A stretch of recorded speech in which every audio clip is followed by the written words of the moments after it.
Segunda parte da lousa, vamos começar a falar aqui daquilo que a gente tinha terminado na primeira, que é sobre os 10 dias de tribulação e a chave de Davi.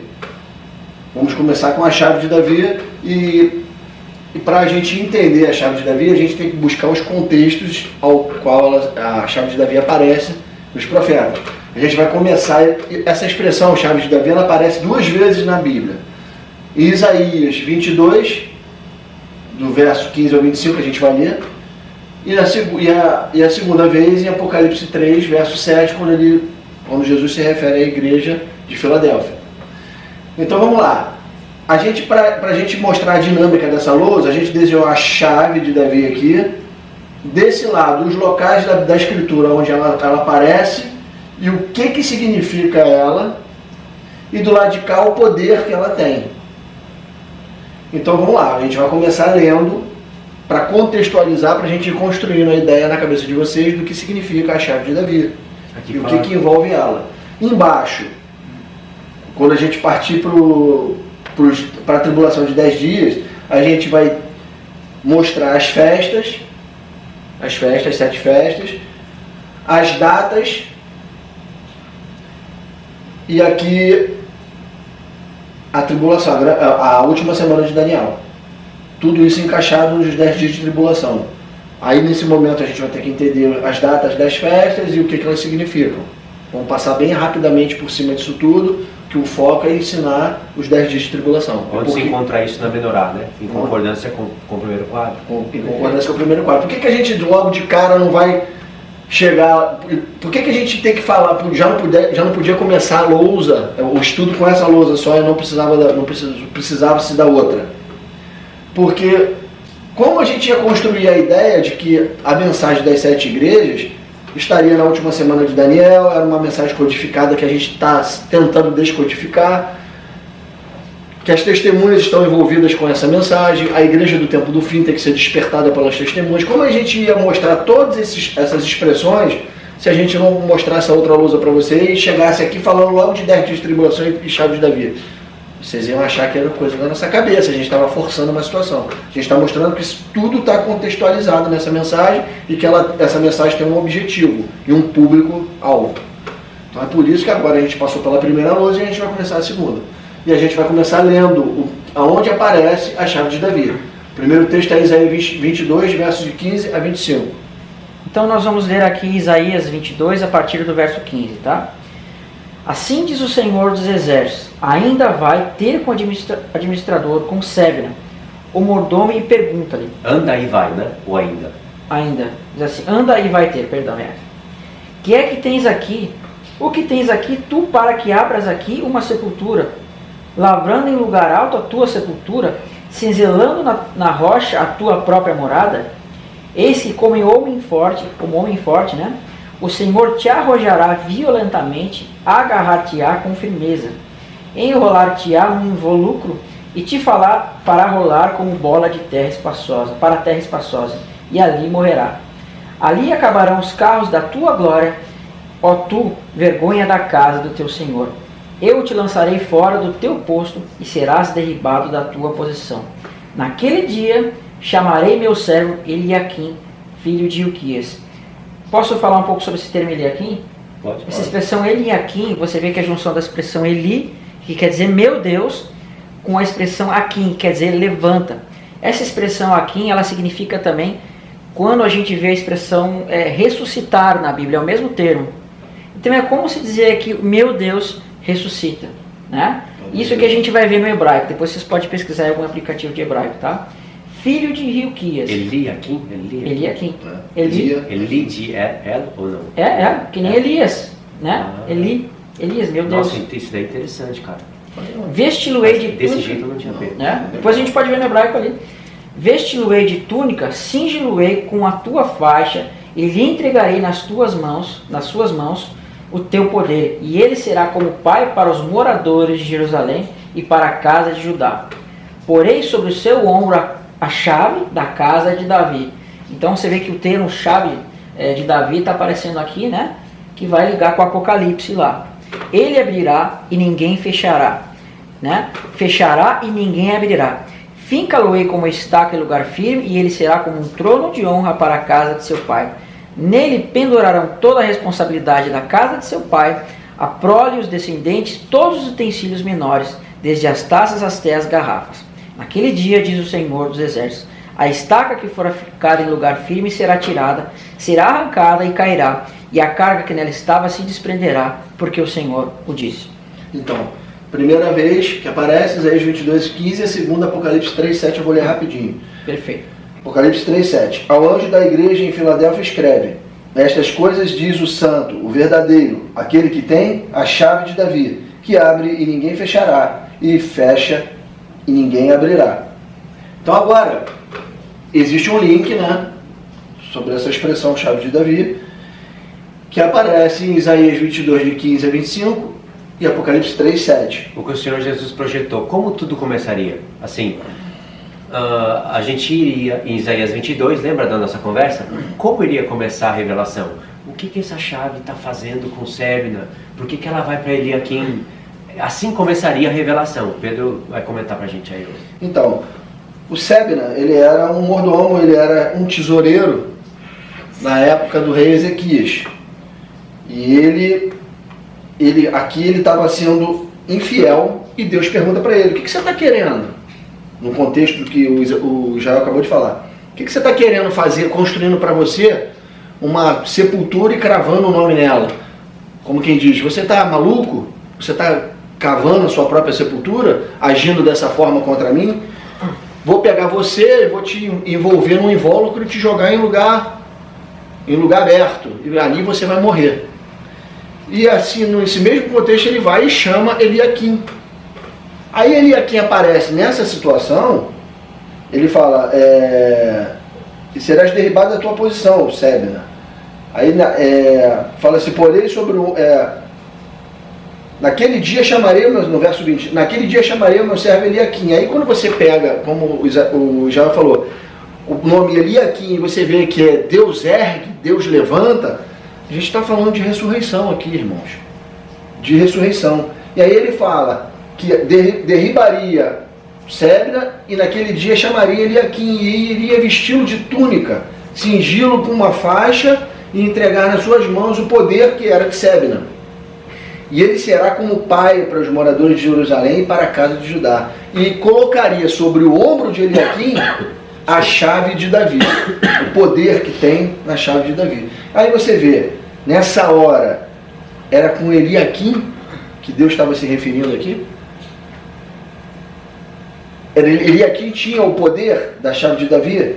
Ele está fazendo uma tipologia do Filho de Deus aqui, de Cristo. Por isso a expressão Deus levanta, né? Deus levanta. E aí ele fala, fincá-lo-ei com estaca em lugar firme. Em outra tradução, colocarei um prego, né? Aquela tradução que você leu pra gente, numa outra tradução, ele fala que cravaria uma estaca, um prego, no lugar firme, em lugar firme. E ali seria como um trono de honra para a casa de seu pai. Se você vê essa expressão que ele está falando aqui, Deus está usando para fincar, você consegue entender que isso aconteceu com Jesus na cruz? De desonra para os infiéis, né? Desonra para os infiéis, de vergonha. Ele foi realmente crucificado como rei, mas foi ali naquela ocasião foi uma situação completamente vexatória para Jesus Cristo, humilhante, onde ele foi debochado e escarnecido como rei. Colocaram uma coroa de espinho nele e um manto nele, fazendo uma sátira a um rei, e o crucificaram com uma sentença de morte em cima do madeiro, que era: aqui está o rei dos judeus. E você vê que para Deus, ele fala, fincá-lo-ei como estaca em lugar firme, e ele será um trono de honra para a casa de seu pai. Não para os homens, mas para Deus. Era o início das 7 festas e que o pai visava a vitória. Se Cristo vence na primeira festa, como homem, se ele morre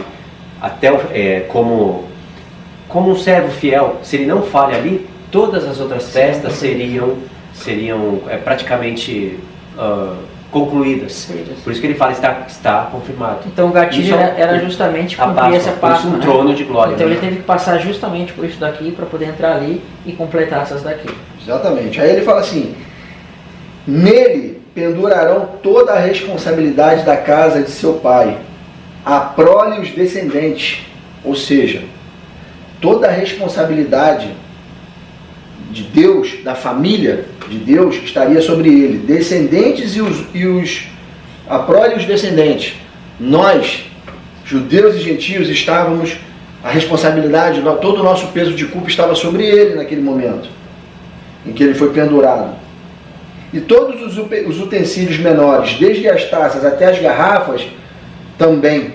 Todos os ritos religiosos e solenes das festas estavam sobre ele, porque estava tudo se cumprindo ali nele naquela hora. O poder de nos remir do pecado e o cumprimento das festas estava sendo feito nele naquela hora.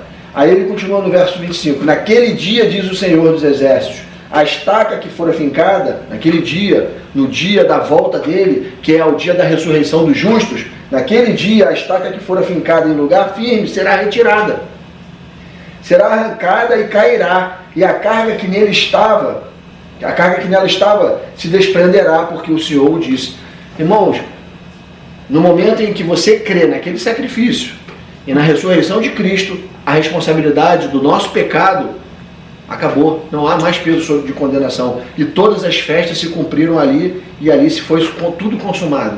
Naquele dia, aquele dia que isso aconteceu, Deus ergueu ergueu seu filho e colocou a chave de Davi sobre os seus ombros. É isso que Deus está falando nesse texto. Mas houve, obviamente, uma coisa literal que aconteceu com ele aqui naquele momento. Mas Deus, através da forma como ele lida do seu perfil, ele faz coisas literais e dá recados espirituais. Por meio das literais, ele aponta o espiritual, como a gente viu com Zorobabel no tempo passado, né? A prova de que falava de ressurreição é que lá em Apocalipse, Jesus ressuscitado está com essa chave. Exatamente. Aí você vê o contexto. Por que esses dois textos estão linkados? Porque Jesus Cristo, quando ele se apresenta para a igreja de Filadélfia, ele fala: eu tenho a chave de Davi, que abre e ninguém fecha, e que fecha e ninguém abre. Ele recebeu essa chave quando ele venceu a morte, ressuscitou, pisou a cabeça do diabo, entendeu? Da serpente, através da sua morte e ressurreição, e recebe o poder da chave de Davi. E ele se apresenta dessa forma para a igreja em Apocalipse 3:7, a igreja de Filadélfia. Agora, o que envolve essa chave de Davi? O que acontece? O que abrange? O que está subentendido nessa chave de Davi? A gente tem que continuar vasculhando as informações nos profetas. E lá a gente vai encontrar. Eu vou pedir para... Quem que vai ler aqui? Salmo 132, o que você acha? Vamos ler primeiro o Salmo 89, os versos 3 e 4. Pega Isaías 55? Primeiro Isaías 55. Então, aqui, porque esse é o resumo do que tem. Tá, eu leio depois o outro. Esse é o resumo do que tem na chave. E depois de Isaías 55, a gente vai entender o que está escrito em Isaías 55, que se desdobra no Salmo 89 e depois no Salmo 132. O Luiz vai ler aí, Isaías 55. Isaías 55, verso 3. Inclinai os ouvidos e vinde a mim. Ouvi, e a vossa alma viverá. Porque convosco farei uma aliança eterna, que consiste nas fiéis misericórdias prometidas a Davi. Aliança eterna, né? Misericórdias prometidas a Davi. As fiéis misericórdias prometidas a Davi. O que seria fiéis misericórdias? Agora nós vamos entender o que são as fiéis misericórdias prometidas a Davi, que estão na chave de Davi. Aliança eterna, quando Jesus fala da nova aliança na Páscoa. Nova aliança na Páscoa. Isso aí, vamos lá. Eu já falei o Salmo 89? Salmo 89, os versos 3 e 4, depois de 19 a 37. Então eu vou ler o Salmo 89 para a gente começar a entender essas promessas e essa chave de Davi. Tem que entender todo esse conjunto de coisas que diz assim: fiz uma aliança com meu escolhido e jurei a Davi meu servo. Verso 3 do Salmo 89. Para sempre estabelecerei a tua descendência e firmarei o teu trono de geração em geração. E o interessante é que a gente não vê esse trono aparentemente firmado, né? Mas quando ele falava isso, ele falava do descendente que viria no futuro. Porque o trono de Davi vai ser firmado em Cristo. A gente vê que até o reino de Salomão foi, né? Mas aqui ele está falando daquele que viria no futuro. E a partir do verso 19 vai dizer o seguinte: outrora falaste em visão a teus santos e disseste: a um herói concedi o poder de socorrer, e do meio do povo exaltei a um escolhido. Encontrei a Davi meu servo, com meu santo óleo o ungi, e a minha mão será firme com ele, e o meu braço o fortalecerá. O inimigo jamais surpreenderá, nem há de afligir o filho da perversidade. Esmagarei diante dele os seus adversários, e ferirei os que o odeiam. E a minha fidelidade e a minha bondade hão de acompanhar, em meu nome crescerá o seu poder. Porei a sua mão sobre o mar, e a sua direita sobre os rios, e ele me invocará, dizendo: tu és meu Pai, meu Deus, a rocha da minha salvação. Faloei por isso, meu primogênito, mais elevado entre os reis da terra. Conservarei para sempre a minha graça, firme com ele a minha aliança. Farei durar para sempre a sua descendência e seu trono como os dias do céu. Se os seus filhos desprezarem a minha lei e não andarem nos meus juízos, se violarem os meus preceitos e não guardarem os meus mandamentos, então punirei com vara as suas transgressões e com açoite as suas iniquidades. Mas jamais retirarei dele a minha bondade e nem desmentirei a minha fidelidade. Não violarei a minha aliança, nem modificarei os meus lábios. Uma vez jurei por minha santidade, acaso eu serei falso a Davi? A sua posteridade durará para sempre e o seu trono como o sol. E ele será estabelecido para sempre como a lua, fiel como a testemunha no espaço. Está aqui. Cara, não, tem dois versos. Tem dois versos ainda aqui. Fala. Não, é até o 37, era aqui mesmo. Lendo esse texto agora, eu conectei uma coisa aqui em cima. Você se lembra que o que ele fala para Eliaquim, quando ele estaca, ele crava a estaca, que tiraria dos seus descendentes a responsabilidade e colocaria nele? O que ele promete para Davi aqui agora? Que mesmo que os seus descendentes sejam transgressores, ele o puniria com açoite e com vara. O que ele fez com Jesus Cristo? Para tirar. Ele assumiu a responsabilidade da descendência e foi punido com varas e açoites. Por isso Deus puniu. E aí ele linka diretamente com esse texto aqui, é quando ele prega com estaca e coloca a responsabilidade dele e dos descendentes sobre ele. Verdade. Ele fala aí e fala aqui. Ó. Esse texto está completamente ligado a esse Salmo 89. E vê que ele fala que eu farei por primogênito, né? E ele me chamará de pai e meu tudo Deus. Que eu ia falar agora. É sempre assim. Mas assim, cara, a gente já falou esse estudo, a gente já fez esse estudo para alguns irmãos. Já é a terceira vez que a gente está fazendo esse estudo juntos. E agora, como é que é incrível, agora que veio, que conectei isso, lendo, o Joel lendo isso aí, quando você lê Isaías 22, depois vocês leem novamente, quando chega na parte do descendente, que é preso, uma estaca firme, e é colocado toda a responsabilidade sobre ele, inclusive dos descendentes, você viu o que ele acabou de ler aqui agora no Salmo 89, que mesmo que os descendentes transgridam e desobedeçam, ele será punido com vara e açoite por causa dos descendentes. É onde ele tira o peso da responsabilidade dos descendentes e coloca sobre ele, na morte da cruz. E aí você vê que esse contexto está falando da chave de Davi. O próprio corpo de Cristo, sendo açoitado, representa o que era para ser em nós. Isso. Corpo dele. Mas ele tomou as dores. Em vez de cair sobre nós toda essa punição, caiu sobre ele. Sobre os nós descendentes. fomos livrados E dessa naquele punição. dia, quando ele chega no final aqui, ele tira de sobre ele a estaca, tira a estaca e a responsabilidade cai, porque ele cumpriu o papel dele. Com a ressurreição, ele cumpre o papel dele e tira todo o peso de culpa de que estava sobre nós. Amém. Entendeu? É isso, cara. Essa conexão aqui é perfeita desse salmo com esse Isaías 22. Eu acho que ainda tem o Salmo 132 que fala alguma coisa, né? Eu vou ler ele agora. Você viu as misericórdias prometidas a Davi? Continua aqui, isso tudo envolve a chave de Davi. Nós falamos aí de ressurreição, nós vamos falar de poder e glória. Olha só o que tem nesse Salmo 132 a respeito de Davi, promessas feitas a Davi. Lembra-te, Senhor, a favor de Davi, de todas as suas provações, de como jurou ao Senhor e fez votos ao poderoso de Jacó. Não entrarei na tenda em que moro, nem subirei ao leito em que repouso. Não darei sono aos meus filhos, nem repouso às minhas pálpebras, até que eu encontre lugar para o Senhor, morada para o poderoso de Jacó. Não darei sono aos meus filhos? Oi? Não darei sono aos meus filhos? Aos meus olhos. Aos meus olhos. Nem repouso às minhas pálpebras, até que eu encontre lugar para o Senhor, morada para o poderoso de Jacó. Verso 6. Ouvimos dizer que a arca se achava em Efrata, e encontramos no campo de Gear. Entramos na sua morada, adoremos ante o estrado de seus pés.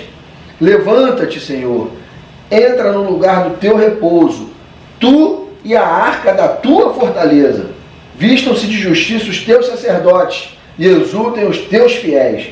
Por amor de Davi, teu servo, não desprezes o rosto do teu ungido. O Senhor jurou a Davi com firme juramento, e dele não se apartará. Um rebento da tua carne farei subir para o teu trono. Se os teus filhos guardarem a minha aliança e o testemunho que eu lhes ensinar, também os seus filhos se assentarão para sempre no seu trono. Pois o Senhor escolheu a Sião, preferiu-a por a sua morada. Este é para sempre o lugar do meu repouso. Aqui habitarei, pois o preferi. Abençoarei com abundância o seu mantimento e de pão fartarei os seus pobres. Vestirei de salvação os seus sacerdotes e de júbilo exultarão os seus fiéis. Ali farei brotar a força de Davi. Preparei uma lâmpada para o meu ungido. Cobrirei de vexame os seus inimigos, mas sobre ele florescerá a sua coroa. Glória a Deus. Viu o que está dentro desse contexto da chave de Davi? Quanta promessa foi feita a Davi que envolve Cristo. Você vê que Davi passa a ser uma tipologia de Cristo e que promete em reinos eternos que os seus descendentes reinarão junto com ele eternamente. Promessas, irmãos, de poder, glória, de ressurreição, de vitória sobre a morte. Tudo foi prometido a Davi. As misericórdias prometidas a Davi estão descritas aqui no Salmo 89, no Salmo 132 e outros textos aqui, ó, Ezequiel 37, de 23 a 28, de 16 a 22. Os irmãos anotem aí, mas tudo fala das promessas feitas a Davi, que Deus não cumpriu na época de Davi para ele. Porque sabia da ressurreição, sabia que de Davi partiria o Filho de Deus, sairia o rebento. Todas essas promessas se cumprem em Jesus Cristo e na sua vinda, quando nós nos envolvemos nisso. E isso se cumpre em nós também, com a ressurreição, com a glorificação dos corpos e com tudo que a gente já sabe. E a chave de Davi está colocada sobre os ombros de Jesus Cristo. E o que fala mais? Que poder tem essa chave? Tem duas ou três coisas que é importante destacar no Salmo 132. Fala. Antes de ir pro... Depois eu queria dar só um comentário sobre a chave, depois que o irmão falar. Verso 8, quando diz, levanta-te, Senhor, entra no lugar do teu repouso, tu e a arca da tua fortaleza. Aqui a expressão levanta-te é a mesma expressão que é usada para formar o nome Eliakim. Né? E a mesma expressão para falar, não existe a palavra ressurreição. A palavra levantar. No hebraico não existe a palavra ressurreição, que dá a ideia direta de ressuscitar, morrer e ressuscitar. É a palavra levantar. A palavra ressurreição vem no Novo Testamento. Aqui a palavra levanta-te é a mesma palavra que forma a expressão do nome Eliakim, e aqui era como se estivesse dizendo, ressuscita, Senhor, e entra no lugar do teu repouso. Amém. Tu e a tua arca. A arca é uma figura do trono, ela aparece especificamente em Apocalipse 11, no toque da última trombeta. Isso. Exatamente. É vista a arca, que é o dia da expiação, né? A arca usa no dia da expiação. Aí no verso seguinte diz, vistam-se de justiça os teus sacerdotes. O justiça não era bem a palavra que eu queria dizer. E salvação é lá na segunda vez que aparece. Na segunda vez, né? Vistam-se de salvação, de Yeshua, os teus sacerdotes. Tem uma outra coisa. Eu entendo que essa expressão vista de salvação é quando as pessoas recebem o corpo glorificado, né? Você vê que, ou seja, isso se dá na nossa ressurreição. Nós vamos nos vestir de Yeshua, do Messias. Isso aí. Nós vamos receber o corpo glorificado. Último texto, só para conectar com uma igreja. Verso 12. Se os teus filhos guardarem a minha aliança e o meu testemunho, e o teu testemunho, que eu lhes dei de ensinar, também os seus filhos se assentarão para sempre no seu trono. O seu trono está prometido para o ungido. E o filho se assentou no trono do pai. Isso tem para a igreja de... Eu não sei A qual última, é. a Laodiceia. Laodiceia, Que que a ele gente tava fala, falando, aquele que vencer Eu abri sentará aqui. no meu trono, Eu assim abri como eu aqui. sentei no trono de meu pai. É aqui, ó, diretamente. Olha o que diz Você aqui, vê eu vou como ler. se Ó. cumpre? Apocalipse 3, verso 21. Ao vencedor que obedecer. Né? Isso aí. Dar-lhe-ei sentar-se comigo no meu trono, e assim também como eu venci e me sentei com meu pai. no Promessa seu que trono. só tem para mim, até onde eu sei, só encontrei no Salmo 132, né? Só encontramos aqui, não tem outro lugar que Você eu vi. vê então que ele está falando das 7 igrejas, É. lá no Salmo. Aqui no Salmo. E dele está resumindo aqui para nós. Eu queria falar um comentário sobre a chave, Pode falar. só para a gente entender. Essa chave, o que ela significa? Ela é como se fosse um resumo de todas as promessas que Deus fez a Davi para a sua descendência. Exatamente. Então aqui, essa chave significa uma autoridade. E dentro dessa autoridade vai estar falando de quê? De ressurreição, de reino e de poderes. Então quando Cristo fala que tem a chave de Davi, é para ele poder executar todo esse poder de promessas que estão dentro dela. Então quando ele apresenta essa chave de Davi, é porque ele vai fazer todas essas coisas. E uma das coisas que é dito sobre a descendente de Davi é que a sua descendência, ou seja, esse homem, a sua vida seria como os dias do sol e da lua, ou seja, a vida eterna. Então ela fala da vida eterna, que ela vai o quê? Conceder a vida eterna para os santos também, quando eles Perfeito, saírem irmão. da ressurreição. Muito bom, cara. É exatamente isso aí. Só que vocês querem ver mais coisas, mais detalhes sobre a chave de Davi? Olha só, a autoridade. Essa chave, ela impõe autoridade sobre nos ombros de Jesus Cristo. Ele tem a chave de Davi. Quando ele morre, e ressuscita, ele sai da região da morte, do Hades, trazendo com ele a chave do Hades. A autoridade da morte, ele sobrepujou e trouxe com ele, porque ele é o único digno disso. Ele não tinha pecado, a morte não pôde detê-lo. Então ele sai de lá, daquela região, com a autoridade, com a chave.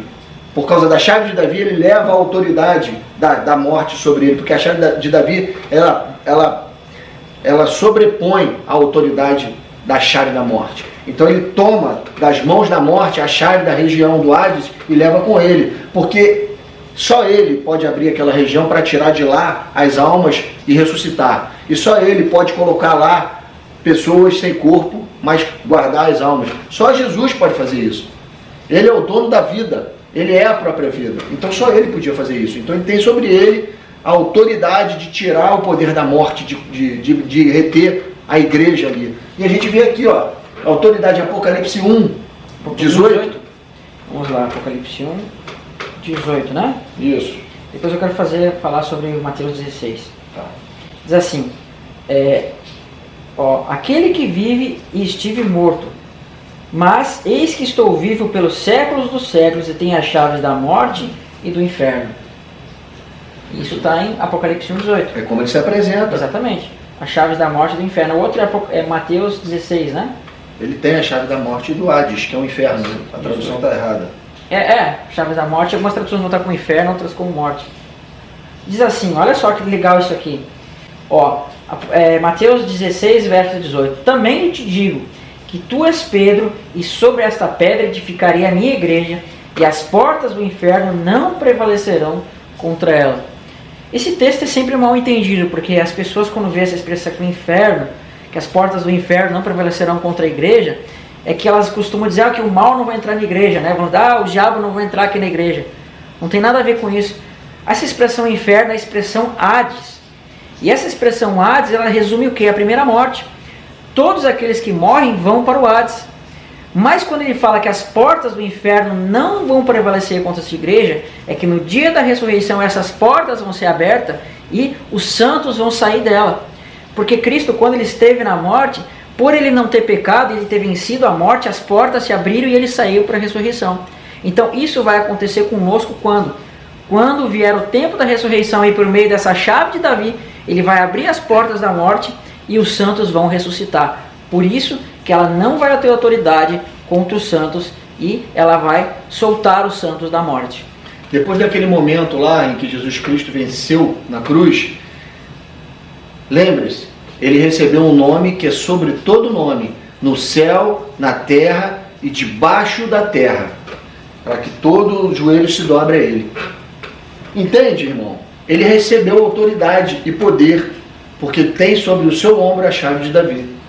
Então, a gente vai ler aqui o texto de Apocalipse 5:5, que é uma outra forma de você ver a autoridade de Cristo. Essa chave, irmão, a gente não pode literalizar ela como uma chave de verdade. A gente tem que entender que a chave é autoridade e poder que Deus, o Pai, colocou nos ombros do seu Filho. Jesus Cristo, ele tinha autoridade antes de ser Jesus Cristo, na sua pré-existência, antes de se tornar carne, homem, ele tinha a chave de Davi, mas ele abriu mão de tudo para se